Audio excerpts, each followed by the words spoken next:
Okay, just we're looking at the NAS 100 on the monthly time frame, really overextended here. But then again, it happened here as well, so it's nothing out of the ordinary. This does tend to go on some fairly extended rallies. On the weekly, been messing around up in here. Looks like it's stalling a little bit, so you want to be careful with this. In saying that, we could look for an opportunity perhaps on the daily time frame or 4 hour. Yeah, I mean, I don't mind this price action. My thing with this would be to go for a discount entry. I mean, you don't want to be buying long up here. That's buying at a premium. We've got this bullish accumulation candle back down in here. And if we pull a Fibonacci from low to high, you want to go for the discount. And the discounted zone is within this area from 50% of that previous price swing. Swing low, swing high, 50%. Okay, under here we've got a discounted price range, and I'll be looking for an entry point. Oh, look, there's two ideas with this, guys, because we've got these levels here that may come into play and give us some issues, you know. So it's possible if we're looking for an entry point down in here, we may or may not get it. But, you know, don't underestimate how far this can pull back at the same time. So I'll give you a couple of different options. First of all, let's just grab this trend line and pull it from high to low here. And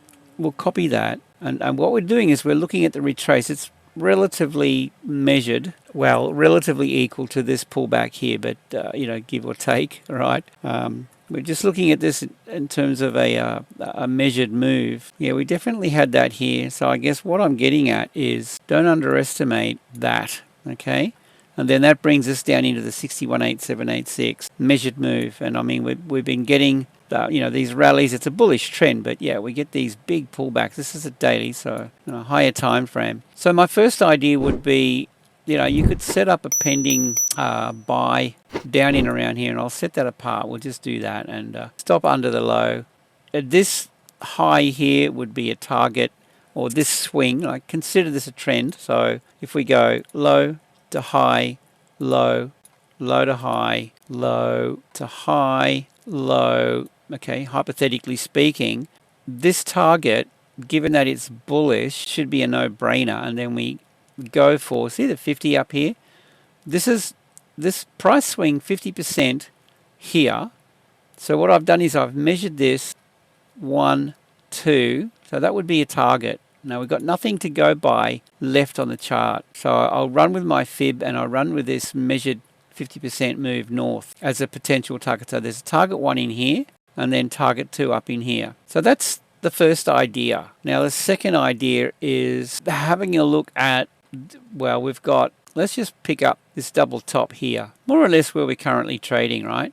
If we come down to this level, I've already marked it, I'll put a double line there. I think that would be an ideal entry point. If we consider, perhaps have a look at it on the 4H, this here, okay? So the first idea is daily time frame, deep pullback, and then I'm looking always at the different trends. We've got the daily trend, we've got a 4-hour trend, and on the 4H we've got this bullish, well, this balance area in here, accumulation prior to this rally. The thing we have here is this imbalance. If we pick up this candle left and candle right, right, that could look to get traded through. So let's just mark that up, imbalance, point of interest. And the other thing that I would be looking with this would be the Fibonacci on the 4-hour, and it'll go from the base of this balance area to the swing high. And my entry point on this time frame then comes in at around between 50 and 618, bang smack in the middle of this imbalance, slightly above it. So there's an idea, and I'd go under the low here with the stop,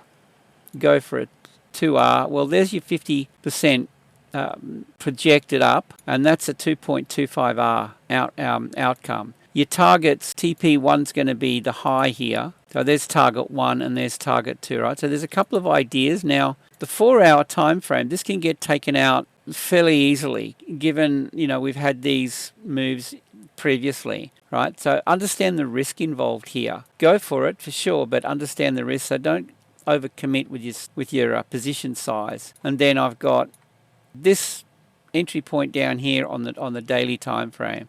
So if it does give us a fairly deep pullback, then that could be, you know, option 2 or another option. So there's my couple of ideas there, guys, on the NAS 100. I'm bullish, but now look out for this pullback, okay? So with that, yeah, invite you to click the link below, check out the link tree because it's got links to our free Telegram and, oh, there's a whole bunch of stuff in there that you'll find interesting. Link tree below in the description. What else can I say?